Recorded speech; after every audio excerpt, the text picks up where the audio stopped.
Welcome to Forward, a podcast from Hard Knock Press, where we explore the ideas, stories, and conversations that help build better athletes and better people. I'm Kevin Mulhearn, alongside Joe Clemente. Let's get started. Welcome to Forward, Better Athletes, Better People. Episode 6 of our podcast, Lessons from Losses, is the name of our subject today. And there's a few aphorisms I want to talk about before we get into the discussion. Winning isn't everything. You don't know what that phrase is? You never heard that? Winning isn't everything. It is everything. Winning isn't everything. It's the only thing. It's the only thing. It's right. Famous quote from Vince Lombardi, but of course, apparently not that famous. No, it is. It is. I kind of got a little lapse there, Cap. I apologize. Here's another one. Show me a good loser. Show me a good loser, and I'll show you a loser. Yeah, that one I'm not familiar with. Okay, so we're not here to celebrate losses when it comes to youth sports and sports of any kind. Really, the goal is to win, and it's about trying your best to win. There's a lot of your coaching career has had a lot of success. You've had a lot of wins, hell of a lot more wins than losses. As I can tell you, it's fun to win, and losses sting.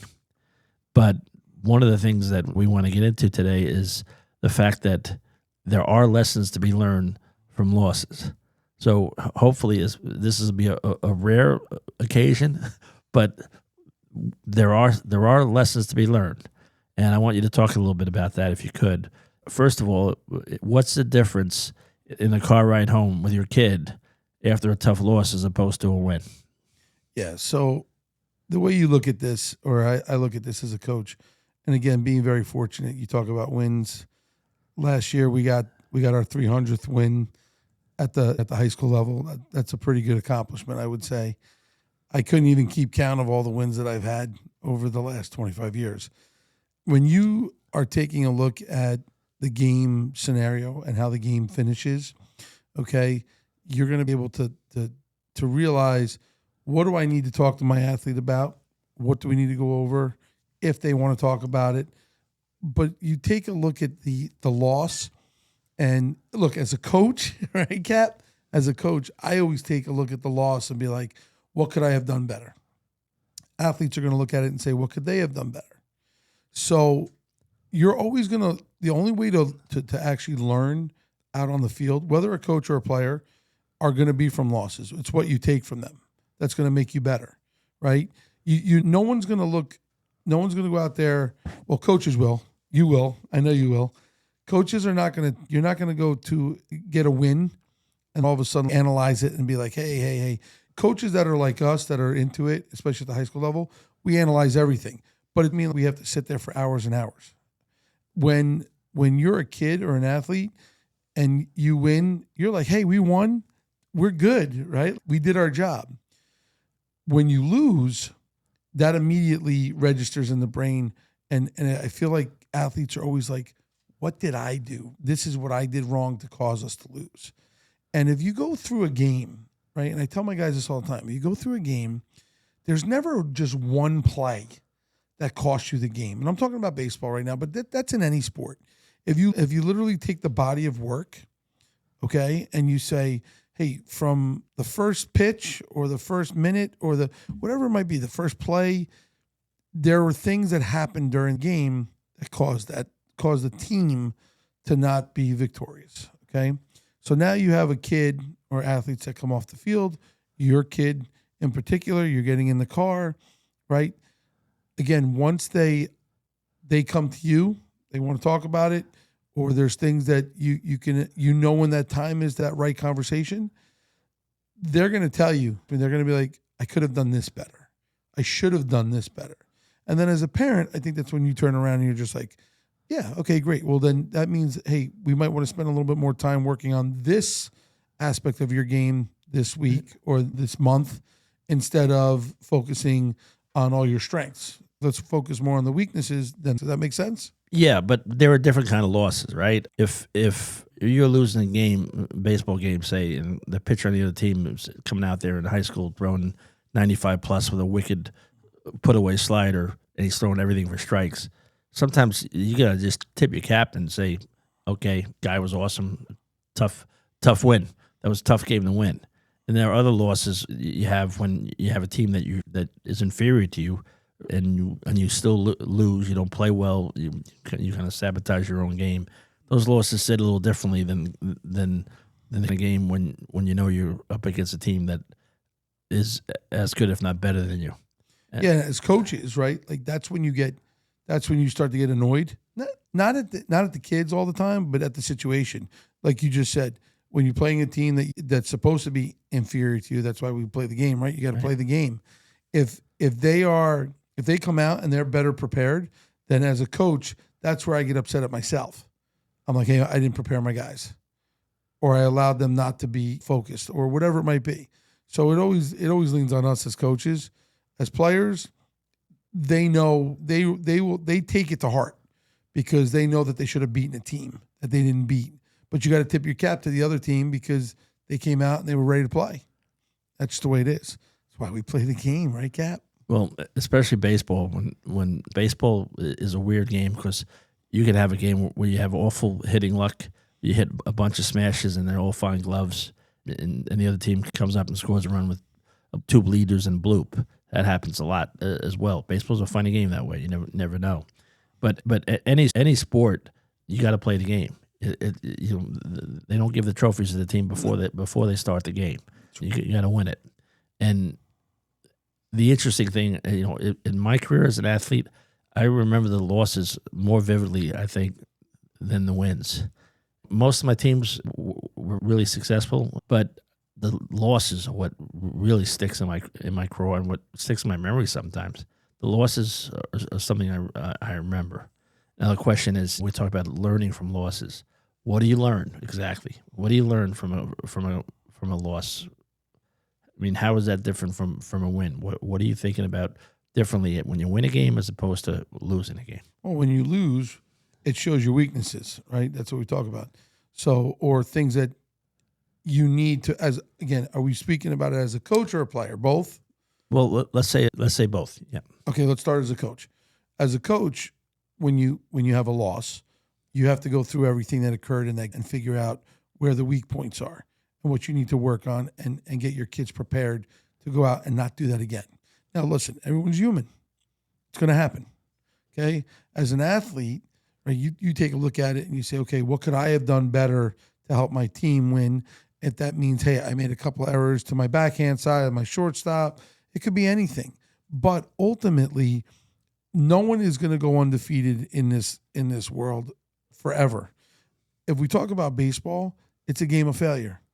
You're going to fail more than you succeed. So you have to have that mindset to be able to know that when you go out there, the odds are already stacked against you, especially at the plate. You got a pitcher. You were just talking about a guy throwing 95 with a wipeout slider. You're facing a pitcher that's out there. He's got 5 pitches. You're the guy in the box. You got to figure out how to hit 5 pitches and not know that they're coming. We always laugh about this when I talk to the guys, and I'm like, you do understand that baseball and softball in the U.S. are the only sports that the defense starts with the ball. That's how hard it is. Everybody else is on offense when they start with the ball. So you have to realize that, especially in baseball, you're like, oh man, I'm already behind the 8 ball. As a player, again, I don't want to run with this all day, but as a player, you know what you need to work on, and that's when you're going to go to your coach. That's when they usually come to you and say, hey, coach, I need to work on this, and this. And as a coach, that's when you're like, okay, you bring the team together. But the one thing I am going to tell you, Kev, and I strongly believe this, okay? I tell my guys I have a rule when you come on the field. When we get on the field, we go to battle together, right? Brother to brother, the whole nine. I'm playing. I want you to play for the guy next to you. I don't want you to play for yourself. I want you to play for the guy next to you. Okay? And everybody responds to that because they understand that they want to be with kids that are like-minded athletes that work hard. They see all the blood, sweat, and tears. We talk about that. But I do tell them, I said, listen, win, lose, or draw. Once the game ends and you cross that line and you're going in the parking lot and you're going home, it's over. You got to have short-term memory. You got to let it go. You got to move on, and then we work on it the next day. Well, you got to flush it, right? You got to flush it. But do all kids do that easily? Never. I don't do it. And did you? No, losses used to eat at me. I bet you today we're going to talk about things that we still carry. Oh, I'm going to talk to you about it in a few minutes. And part of it is when you lose a tough game and it's a team game and you had a role in that loss, it really stings. It's a difficult thing to deal with. It was interesting. One of the things when we were playing the state championship, Don Bosco against CBA, I was really hoping that that my kid and one of the other kids on the team did not wind up making a major mistake that would have lost the game. It would have lost the state championship. I wanted to win, but I really didn't want somebody to be the GOAT for perpetuity. Think about it. You're winning a game. You're up 2 or 3 in the last inning, bases loaded, and you misplayed out a fly ball and 3-run score, and you turn the loss into the victory into a loss. That's the kind of play that stays with you your whole life. I know guys who have lost games when they were 10, 12, 14, 16, 17. They're 65 years old. They're still talking about it because it really almost in a negative way shaped them. So I was always worried that last game in particular, that was the one game that Dennis played in his high school career that I was saying to myself, okay, let's win this game, and let's really.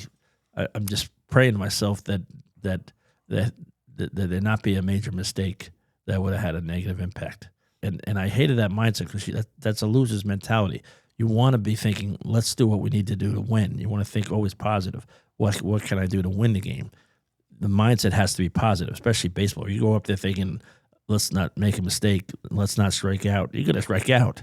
You have to think positive. You have to have a positive mindset rather than a negative mindset.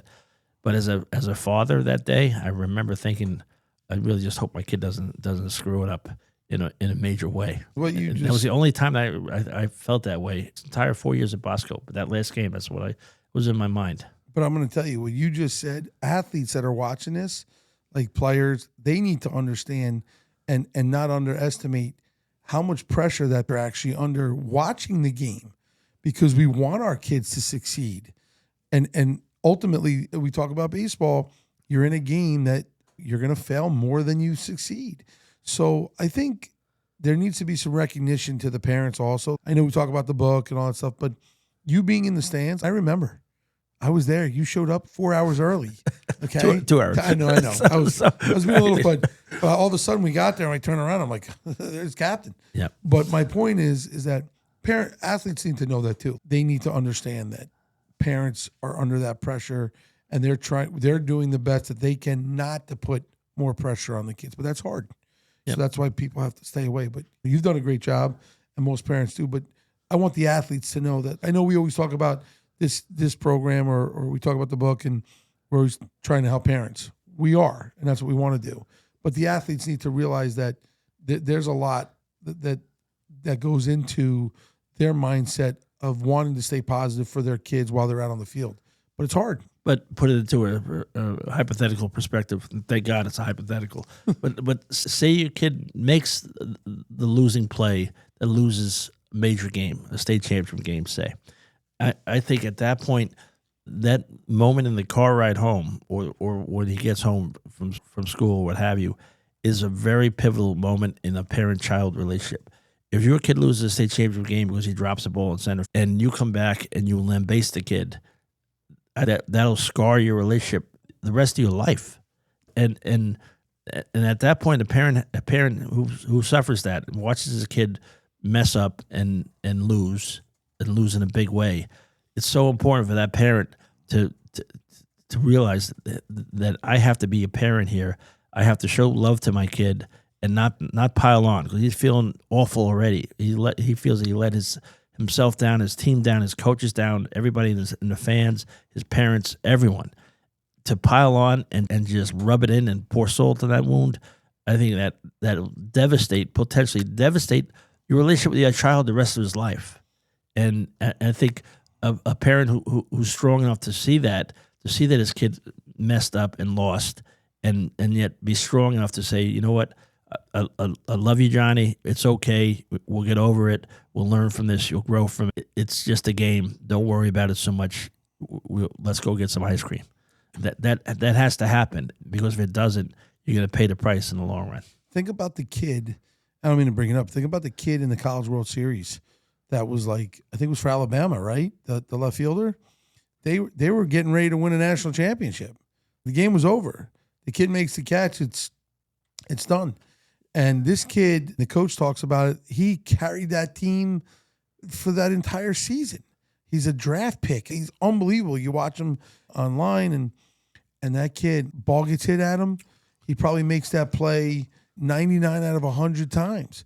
And his feet came out from underneath him. He slipped. It goes off his glove.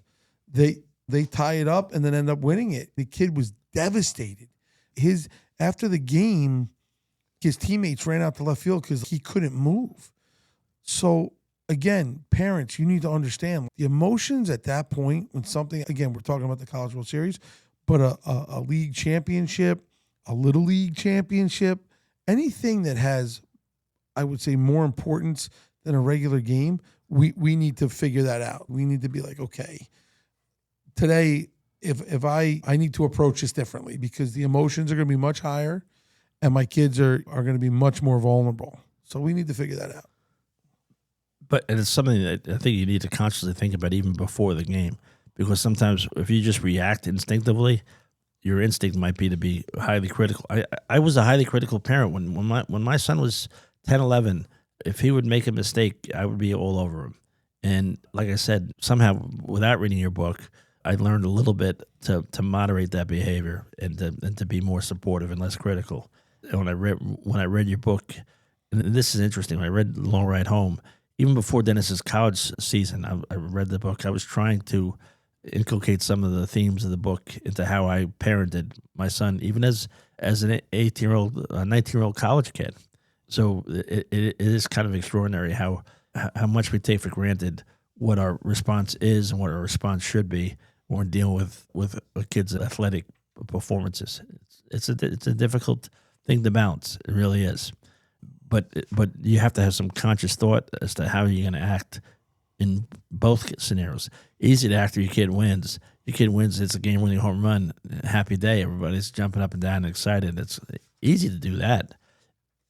How are you going to act if you lose and your kid strikes out with the bases loaded, 2 outs, or if he makes an error in the last inning?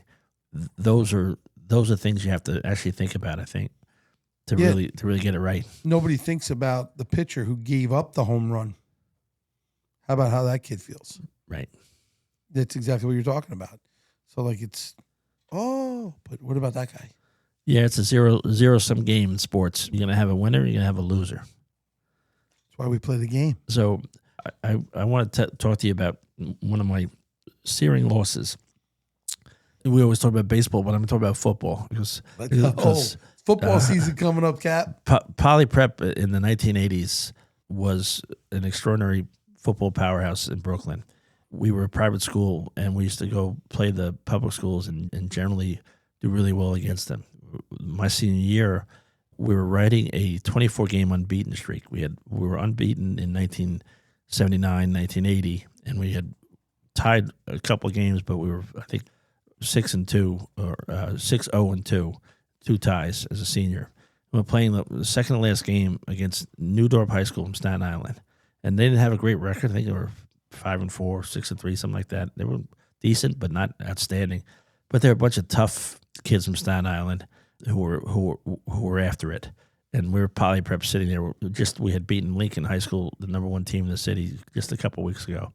And we were playing this game. New Dorp was after us. They were hitting. They had some guy took a cheap shot off Elroy Hill, knocked him out of bounds on the sidelines, and his hip went into the bench, and he was out for the game, which is killer because he was our breakaway back. It was really good. So we couldn't do anything on offense. I'm playing tackle. I was a 5'11", 190-pound right tackle, giving up 40, 50 pounds to a lot of these guys. I remember that day particularly, I got creamed. My guy was just physically superior to me, and I had a tough day the whole way. And it was a rainy day, and the field was sloppy, muddy. 3 or 4 minutes to go, it's 0-0, and they punt to us. Our punt returner catches the ball on the 2-yard line and slips. So we have the ball on the 2-yard line.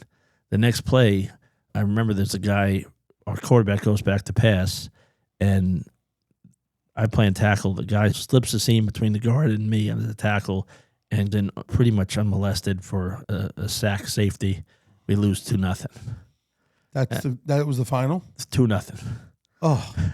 So Polyprep's 24-game winning streak comes to an end, and the guys on my team, my locker room, were just devastated. So much so that we used to always have a post-game spread after the game, and the parents and coaches and teachers, everybody would be there patting you on the back. We're 24 games without losing, so there's a lot of back patting at that point. Nobody from the team wanted to go up to the ceremony, to the post-game spread in the Fifth Former, which was a makeshift gymnasium. Nobody wanted to go. Finally, my brother and I, we had showered and said, "What? This is crazy. Let's just go grab our sandwiches and take what we got to take, and we deal with it." And we get up there, and I remember speaking to one of our coaches, Coach Anderson, and he basically said, "You know what, guys? You had a great run. You're feeling what almost every kid in the city feels pretty much every couple of weeks. You lost. Deal with it. Live with it. It's not something that's so crazy." And it's not the end of the world. You get back at it next time, and you do what you got to do. I thought that was really good advice. But that I do remember that loss. Sting was, we had lost the streak. It was a 3-year streak. But at the end of the day, you just got to move on.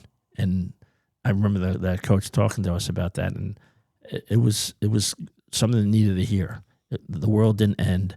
We would learn from it. We would grow from it and move on. Easier said than done. Something. I think some of my teammates are still down in the locker room. They don't want to come up to face the music. 2-0. How the hell we lose 2-0 in Newdorp? That's tough, man. So, yeah. You don't hear that very often. No. A 2-0 loss. Yep. In football. But that is probably the game I remember most out of my high school career. I remember the Lincoln game quite a bit, but the Newdorp game, especially because I could have done a little better on the block than the last play that the guy got down. But that's his life. We all have those. You have a loss you remember as a player that really sits with you? I do. Yeah. I do. It was 91. We were the Elizabeth High School. I had gone down there as a junior. We'll get to that story some other day, like you said. We'll get into those conversations. Yeah. We were playing in the state sectional final, Group 4. We were Group 4. And we were the number 1 team in the state. And, man, we had some really good players. We were like, we're going to win this thing, so forth and so on. So we end up winning. I believe we beat either Westfield or Cranford, and now we're playing Mount Olive. And we were playing in, where were we? We were at a neutral site. I think we were at one of the colleges. So we go out there, and we're all fired up. We got a stud pitcher on the mound, and the game comes down to they were actually home. I don't remember. Maybe we were the 2 seed. I apologize. We were the 2 seed. They were the 1 seed. So they were home. And what ended up happening was it was the bottom of the 7th. It was a 2-2 game. I'm catching, and they have a runner on first and third, 2 outs. Coach calls timeout, walks to the mound. We all come in. He's like, "Listen, here's what's going to happen. They're going to early break." He tells our pitcher, "Check the guy at third, right? You don't even have to give the ball up. Let's get the guy at the plate." Because I think they were bottom of the lineup. And he had handled these guys all day. And his pitch count wasn't terrible. This kid ended up being in the big leagues. So he could throw. He was like 90, 92. And he's like, I got it. He's like, we're good here. And the crazy part is the heart of the lineup, like 3, 4, 5. I was coming up, man. I was like, we're going to win this thing. So what happens? Early break. He steps off the mound, checks the guy at third, and throws the ball to I'm yelling 4-4-4 because I'm catching. Kid breaks for the plate. I get my throw from my shortstop. It's up a little bit. I jump like I have to go up a little bit. I grab it. As I come down, I'm like, I know I'm in front of the plate, but literally he like hook slides. Does one of these like crazy. I give the kid credit, but I was blocking the plate and he literally slid past me and then kind of like just threw his hand out and I was trailing him. You know what I'm saying? I was following him. But he like, I thought I got him to this day. Just so you know, guys, I got him. But to this day, I would tell you that I got him. Umpire calls him safe, and they walk us off. Oh. That was devastating. That was like one of the most heart-wrenching losses we ever had to deal with because... What year were you? I was a junior because we were winning the states. Like I knew we were winning the states. All the guys were like, we were stacked. And... that was, I remember there being like something happened with that, like how they ended up being the 1 seed and we were the 2 seed, even though we were like the number 1 team in the state. We were ranked in the country. I think we were like 11th in the country. So how did you deal with that loss immediately after the game? So immediately after the game, I took a rubber mallet and just started hitting my, no, I'm just kidding, guys. I'm just kidding. I was just kidding. Rubber mallet, metal mallet. I was just kidding. I'm just kidding. So our coach, it took a, you know what's really weird, and I'm sure you went through this too. You were talking about your locker room. We were away. I felt like getting off of that field took hours. Nobody wanted to take their cleats off. Nobody wanted to pack their stuff up. We just literally sat there in this dugout, and we were upset. People were bawling. The seniors were upset. I was devastated. I was like, I got that kid. I was pissed. I was like, I know I tagged that kid. So you still think you got him? I know I got him. but I'm gonna be polite because it's our podcast. I'm gonna be polite and be like, okay, but again, we'll have a podcast on umpires one of these days. Good and bad. Yeah. What do you say at that moment in time? My coach walked out. I'll never forget it. Ray came out and he was like, guys, keep your heads up. When we walk out of here, you have nothing to be ashamed of. You guys had a tremendous run. It's just the way baseball is, and we're going to move on and we're going to learn from this. So your coach handled it well. Yeah. Another coach could have come in there and started flipping over tables. Yeah. Listen, there is 2 ways that you can approach it. I thought he handled it the right way. He had a lot of experience, like being able to do that with players. My assistant coach, he was a little hot, right, but he got over it. And matter of fact, what I saw was, and I'm sure you did too, the rage, the anger turns into care, like love. Guys hugging each other and be like, I think it's worse in high school because of your seniors, right? When it's like saying goodbye and you want to do everything you can to win for them. You want to do everything, but unfortunately, doesn't always happen. Well, the other team's trying to win too. Yep. And that's a special type of loss, and I've experienced that a couple of times in the last few years. But when there's a season-ending loss, when you're in a playoff position and you lose and your season's over, and sometimes it means your career with this particular program is over, and sometimes it means your career in the sport is over. Period. I remember this year, Dennis's Union team lost the Liberty League playoffs in the first round. And there was 4 or 5 really great seniors, great players, great kids, so supportive of the freshmen, including my son, which I really appreciated. They're really a great group of kids. And the finality of it was stark. I remember just looking at the faces of the dads who just watched their kid play baseball for the last time. And that's a totally different experience. And I'm saying I remember saying to myself, enjoy the next 3 years, because 3 years you're gonna have one of those losses in all likelihood, and you're gonna feel the same way, and it's like being ripped away. I can tell you, it's gonna be very different as a parent when your kid stops playing sports altogether and all of a sudden becomes a former athlete as opposed to a current athlete. That's gonna be quite an adjustment. So much of my parenting life is invested into watching my kid play baseball in various fields, various venues, all over the place. When that's over with, when that loss occurs, and there's not going to be another game, that's going to be really difficult. I can see it already. It's going to happen. Yep. As parents, we need to understand that someone's going to tell your kid it's over, and it sucks. And sometimes that happens when they get cut from the team. Yeah, it does. It's but you as a person, you have to just get back up on the horse and you got to move on, right? You can't dwell on it, or else everything's going to pass you right by. Listen, I had a similar situation with you in college. I was playing. I had gone through a lot of things in college.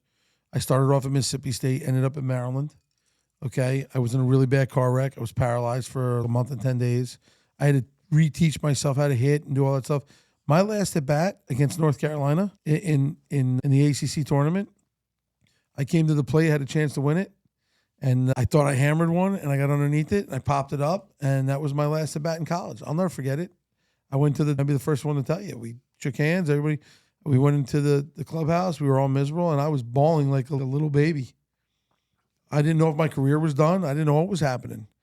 But that emotions, those are tough on all of us as athletes, and parents they know that. They should know that. But it's hard on them too, because it's the final it's the final call for them too if their kids never play anymore. So everything that we've been taught or been a part of as a parent has now been let go also. So athletes have to know that too. I'd like to think, and I hope and think I'm going to realize this when that moment comes, when my kids played his last game and I'm watching him on the field hugging his teammates and his coaches and walking off that field for the last time. I think I am going to appreciate the sheer joy that watching him has brought me all these years since he was 8 years old. Are you gonna hurt? You're gonna hurt though, right? Oh, it's gonna be like a piece of my heart ripped out. Exactly. Are you kidding me? It's gonna be awful in that respect. But I'm also gonna have the appreciation that this, it's something you always remember and cherish. But you will feel the pang of the loss. It's not gonna be there anymore. You're not gonna be able to go watch your kid play on a weekend, on a Saturday afternoon. It just you can watch other kids play. You can watch maybe down the road your grandkids play, but that's a long way off, and it's not as immediate as your own child.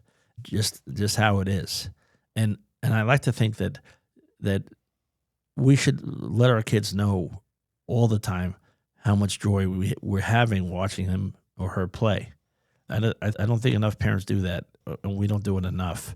To just let the kids know, no matter what the outcome is, win, lose, or draw, we're really proud of your effort, proud of your attitude, and so proud to be blessed to be sitting there watching you play. But especially in my mind, I'm partial to baseball because I think it's the hardest game. Trying to hit a 90-mile-an-hour fastball, good luck. Take the average guy who's not a baseball player off the street, put him in a box, and have him face some guy throwing 90. It's you take a football player who doesn't play baseball, have him try to face 90. It's not going to happen. It's going to be an exercise in futility. It's a hard freaking game. Yep. And that's also what makes it great. The difficulty of it makes it great. If it was something that everybody could do, no big deal. But to actually do it well and play it well, when baseball's played well, it's a thing of beauty. You were talking about, I found it very interesting. You were talking about being able to be thankful and enjoy all the days, right, that you've gotten to watch your kids and being a part of it. And you ever notice, and this kind of drives me crazy, you ever notice, and I see it on social media a lot, like all these videos. I don't know if they're AI or not, but there's always like something about like a kid and a parent, and something happens to the kid. It gets to a car accident or a crash or something like that.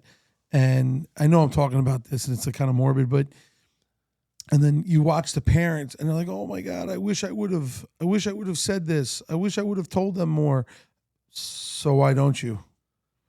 That's my question. Like, why don't you just tell your kids how much you love them every day and how much you care about them? And that doesn't mean like you're raising weak children, right? That's just real. And now, like, this all ties into sports because eventually one day someone's going to tell you it's over. And it kind of bothers me a little bit that I watch these things and again, I feel terrible. Don't get me wrong. But, like, why would you say it? Like, why would you have to say that as a parent? I wish I would have. I wish I would have. Don't wish you would have. Do it. Does that make sense? It does. Personally, I don't plan on missing a pitch the rest of his career. That's awesome. So I'm not going to say I wish I went to that game. No, I'm going to be there. That's awesome. But I'm lucky enough to be able to do that, and not everybody can. I get that too. But I'm not going to miss that opportunity. I'm never going to regret going to a game. I'm going to regret not going to a game. Yeah. I'm never going to regret talking to my kid. I'm going to regret not talking to him. Some of the moments, even in the college, Dennis is almost 20 years old. He'll be 20 in October. I love going to an away game. I went to games in Vermont last year. And you have 5 or 10 minutes just talking to the kid before he gets on the bus going back. Then I have a 4.5 hour drive home. Yeah. But I remember the 5 or 10 minutes after that one particular game against Castleton. It was great. It was wonderful. The kid was all beaming. He got the go ahead and hit in the ninth inning. We were up, by the way, that game. We were up 11-0 in the first inning, and we wound up trailing 17-16 in the last inning. We wound up winning 18-17. Wow. But one of those games. You saw a lot of hits, man. A lot of hits. Or a lot of errors. A little bit of both. Yeah. But Castleton was a very good hitting team. Union's a very good hitting team. Was on the weekday games is what it is. Yes, it is. And I just remembered how much I enjoyed that maybe 10-minute conversation with my son after the game, and priceless. I'm so happy that I actually made the drive to Vermont that day because I was able to do that, watch it, and then talk to him. And again, how do you put a price tag on something like that? Well, you're not fake. That's the biggest thing. And that's, again, going back to this conversation, you're not a fake person. And you love being there, right? I understand it. That's what we're trying to tell parents, right? Don't be fake. Don't be fake with your kids. Be real. Tell them how you feel. You love them, support them, understand that you guys are going to get into it, whatever. But ultimately, at the end of the day, you're there for each other, and that needs to be known. When your kid's team faces a tough loss, how long should you wait before you sit down and talk the nitty gritty with him, the details, what you could have done better, what you should have done better? How long do you give to have that conversation? My style might be a little different. But I always allow him to come to me or them to come to me. Even my daughter would cheer. I know my wife handles all that, but there's a lot of stress there. So I kind of just go about replaying what happened in my own head and try to figure out a couple of things. If I'm coaching, what do I need to do better as a coach to be able to help them get better? That's the whole team. And then, of course, I'm always going to segment it. Hey, what can I do to help my own kid? Because you're a coach and a dad. It's hard. And then I'll just wait. And we've gotten into a rhythm, which I am very, very thankful that all of my kids that play sports will eventually come to me and say, hey, Dad, can I ask you a question? I'm like, sure. What's up, man? Okay, you saw the game today, right? I was struggling with that fastball away. Can we work on that? Yeah, sure. When you want to go work on it? Oh, let's go now. Okay. I've gotten to a point where I think they trust me enough. That's the big one, right? They trust me enough to say to me when they're ready. Now, I am not going to lie to you. There have been plenty of times in my coaching career that I have shown the frustration immediately. And that frustration immediately is not always good. Sometimes it is when I feel like when they're mad and you're mad over a bad call or something that you're frustrated about that wasn't their fault, like quote unquote, or your fault, you kind of gang up on it and you're like, I wish that guy blew that call, man. That was so terrible. That was so terrible. Well, do you think how you react to losing teaches your kid how to react the right way and the wrong way 100%, to losing? 100%. They see what you do, right? So I try to stay as calm as possible on the field. Listen, I get yelled at. Kev, you were there. I get criticized by parents all the time, right? Because they can always do a better job. They know the game better than you. They've seen more. Come on, let's be real. I also have to be a professional when I'm out there because I'm representing our school and more importantly, our players, right? And I'm a role model. They're going to act the way I act. Listen, okay, for instance, and I'm not going to say names, but there are plenty of other teams that we've played against that you've seen that the coach has been crazy and the team follows. Banging garbage bags, garbage pails, shaking rocks, throwing the language that you're like, what are we doing? Why would you coach that way? But that's the way they coach. Now, I don't agree with it, okay? And most parents don't agree with it, but that's the parents that allow their kids to go play for a coach like that, they agree with it. At the same time, though, you want to teach your kids that losing is not acceptable. You really want to teach your kids that you want to do everything within your power and control to win. You never want to get to the point where losing is blasé and no big deal. I used to drive one of my coaches crazy if one time he saw a couple of my teammates hobnobbing and joking and laughing around right after a tough loss in a game. And coach went nut. It went absolutely nuts that day. That same game, we were on the bus on the way home back to school, and somebody asked him, Coach, you want a tuna fish sandwich? He took the tuna fish sandwich and he threw it to the ground. He said, how can you talk about tuna fish sandwiches after that game? Yeah. This is it's natural to be angry. It's natural to be disappointed. And some of that is healthy. You don't want to be happy after a loss. You show me a kid who's happy after the loss, I'm going to question his competitive spirit, right? Yeah, you being... I used the right there, by the way. You did. Being passionate and caring is what it's about, right? You want that. You want a competitor, and you're right. Nobody wants to lose. Nobody goes to play the game to lose. If you do, please do me a favor. Go do something else. Have you had kids who couldn't care one way or the other whether they won or lost? Should I tell you the truth? Yes. That's what I'm asking for. Yes. Yeah. Don't tell me his name. No, I'm not going to tell you. But yes, I hate to say this. The truth is that it's been multiple times, and again, with multiple kids, different years. But again, it's a lot of that stems from home. So what do you tell a kid like that? If you're thinking the kid really doesn't care whether he wins or not, what kind of conversation do you as a coach have with that kid? That's pretty, and I've had this conversation, so I'll just be like, hey, listen, we need to talk and try to figure out really where his headspace is and what he's thinking. And if he's, again, they're going to BS you. You know that. They're going to be like, oh, no, coach. And I'm going to be like, well, listen, first of all, your body language tells me you don't want to be here. Second of all, you don't work hard at practice and you're always late.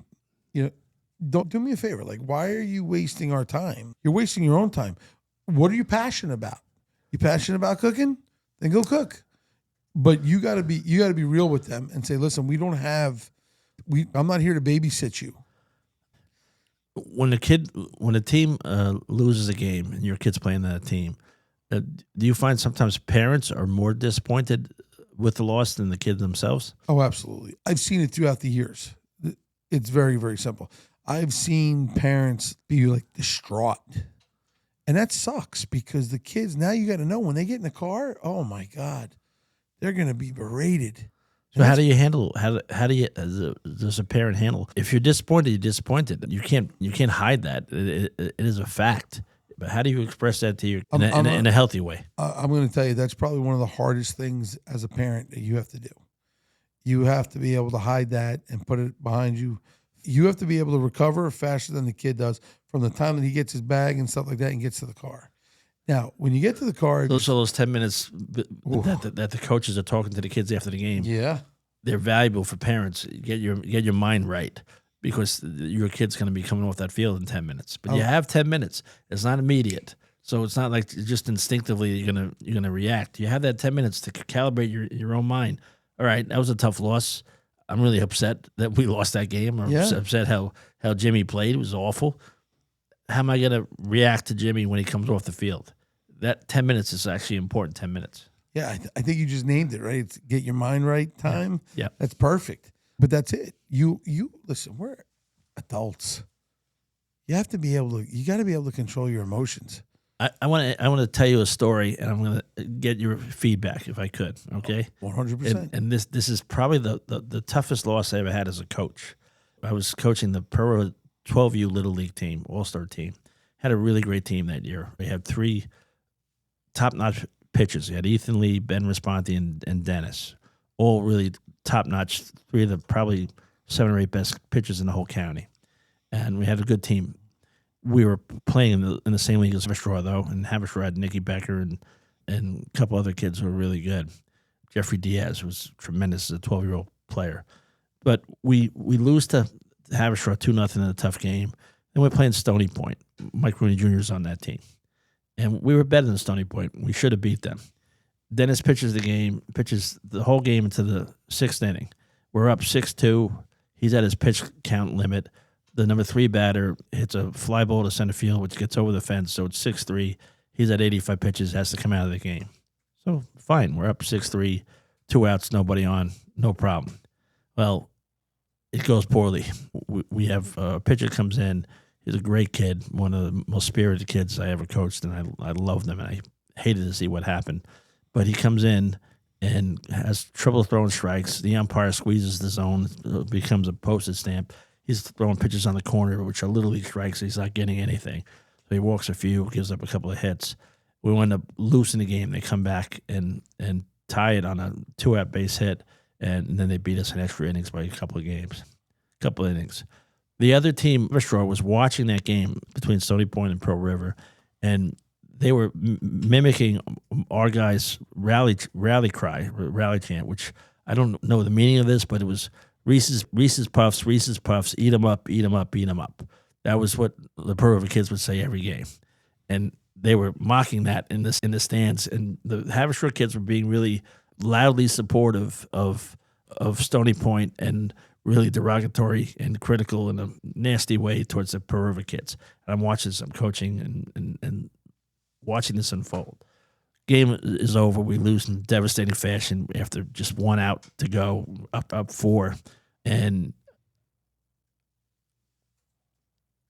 our kids are distraught. They're crying. They're just really upset. The dream is over. The Williamsport is not happening for these boys. And I see the bunch of Haverstraw kids milling about in the Stony Point dugouts. And I know I'm an adult, but I was so angry. I went over there and I screamed at the top of my lungs, I said, you guys need to be better than that. You're better than that. You're too good a team for that nonsense. Be better. And I stormed off. The next day I got numerous online posts about this idiot Pearl River coach who was so angry that he couldn't control himself. And there was a lot of Stony Point and Haverstraw parent comments that were harshly critical of that. What was your thought on it? Is that something did I let my emotions get the best of me on that? Should I have just kept my mouth shut and swallowed it? Or was I okay talking about that to the kids directly? So there's 2 ways to look at this. First of all, at that point, you felt you were probably devastated that your team didn't win. Totally. And you were in a position where you thought you were going to win. Dennis, your son, went out and did his job. Emotionally, there's a lot of positive things there. And then all of a sudden the switch turns and you end up losing. I understand as a coach that's very hard to just turn off. The other side of this is I felt when I heard the story that this was like classless what they did. This was like Bush League stuff, right? And the first thing that comes to I thought it was, but remember they were kids. Yeah, but were they there with their coaches? No, they were just on the field milling about. Okay, so again, I don't know how loud you were. I was loud enough for everybody to hear it.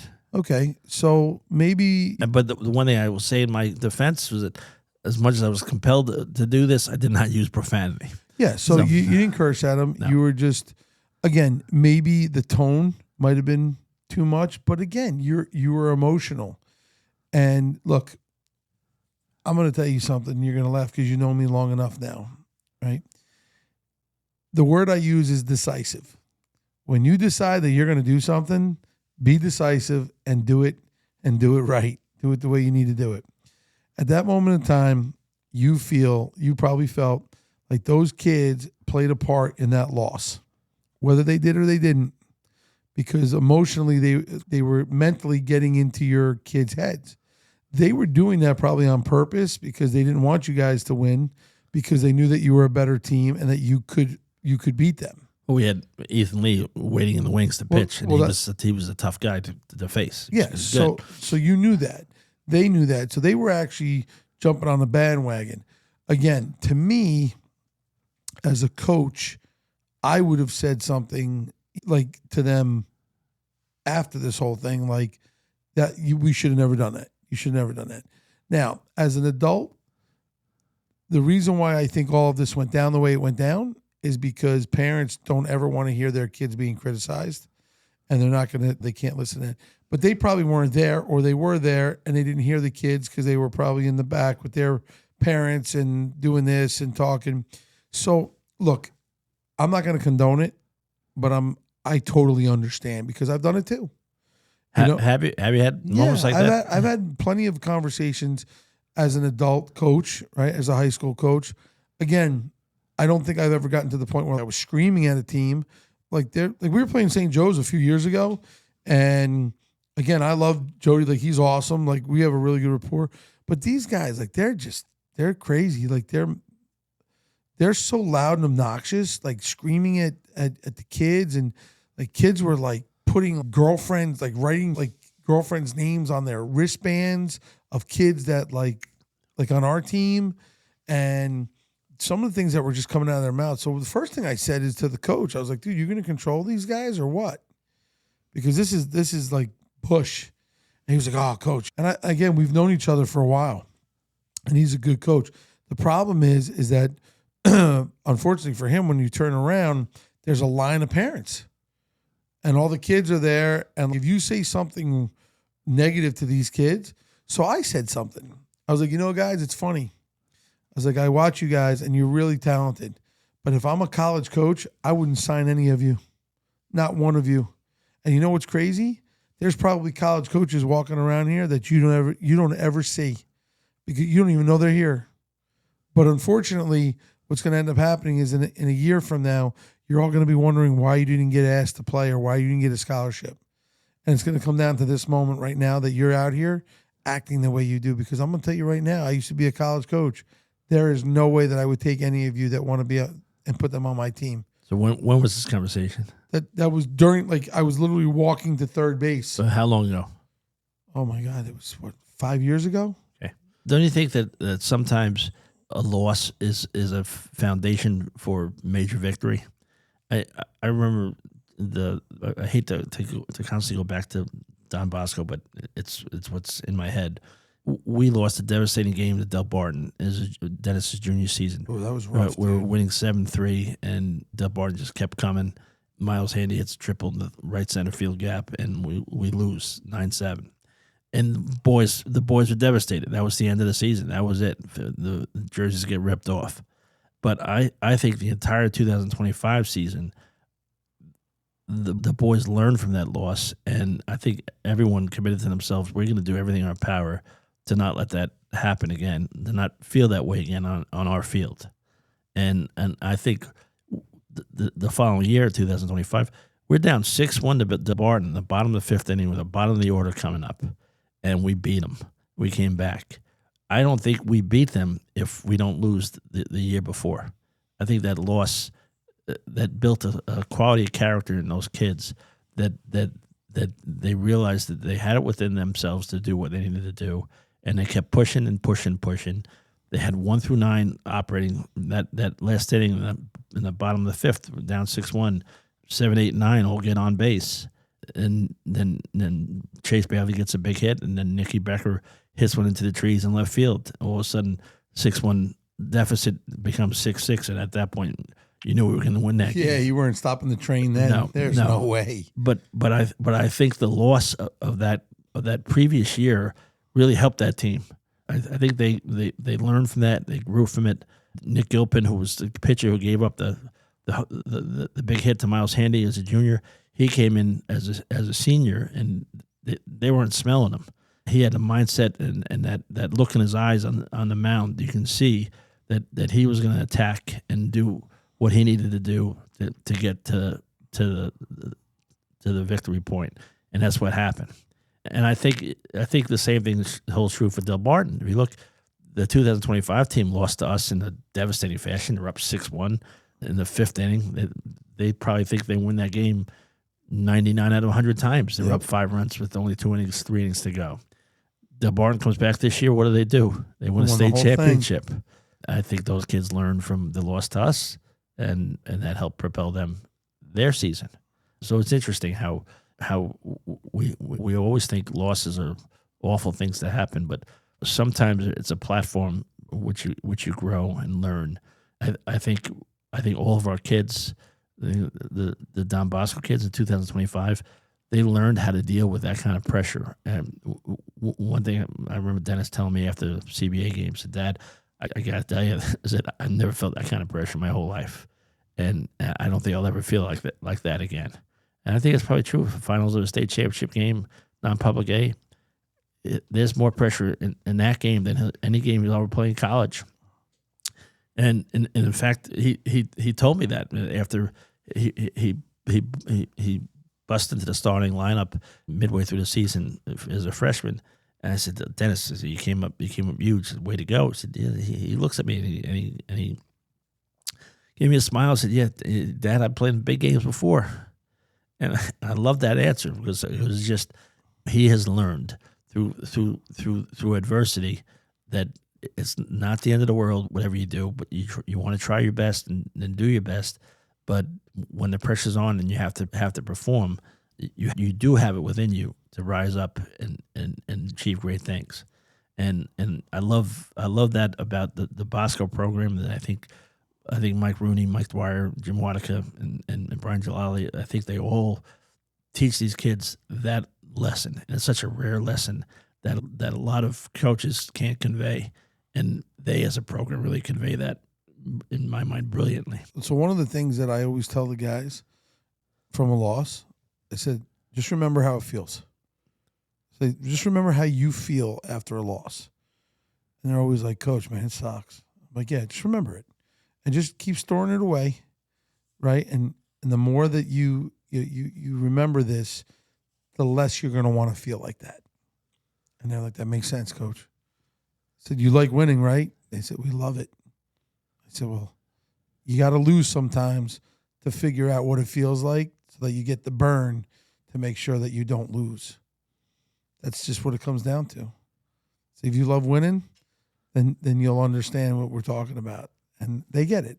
They totally get it. But there is no winning without figuring out the losses, because you got to go through that tribulations, trials and tribulations, to get good enough to make sure that you go out there and you can win a lot. So you learn a lot from those losses, and that's what this is all about. Well, there are some people who learn a lot from losses. There are other people probably who don't learn a damn thing, right? They don't last very long. Right. So, and that's true of life, not just sports. You learn as an attorney. I can tell you, sometimes the best lessons I learned were from devastating losses. And I looked and said, "Well, what did I do wrong here? What could I have done differently? And the next time I'm going to do it better." And you learn, and you adjust, and you grow. Grow or die. That's it. Grow or die. Right. Joe, this is always interesting, always fun. I hope you enjoyed this conversation. Always fun, Cap. I did. And I can't wait for next week. Next week, you're going to tell us something? So next week, everybody needs to tune in, because I'm going to have a special announcement, and I got a couple of secrets that I want to let loose next week to all the people that have been supporting us and watching us, and it's going to be a lot of fun. I'm excited about it, and make sure you guys tune in, and we'll see you next week, Cap. I'll be here. I'm like Joe. I'm like the furniture. You'll find me here. To our audience, keep following, keep sharing, keep sending this podcast to your friends if you're enjoying it, and keep moving forward. Thanks so much. Thank you. Thanks for joining us for another episode of Forward. If today's conversation helped you, we'd love for you to subscribe and share it with someone who cares about developing better athletes and better people. Forward is a Hard Knock Press publication where we're building books, conversations, and ideas that challenge conventional thinking and help people grow. Until next time, keep moving forward.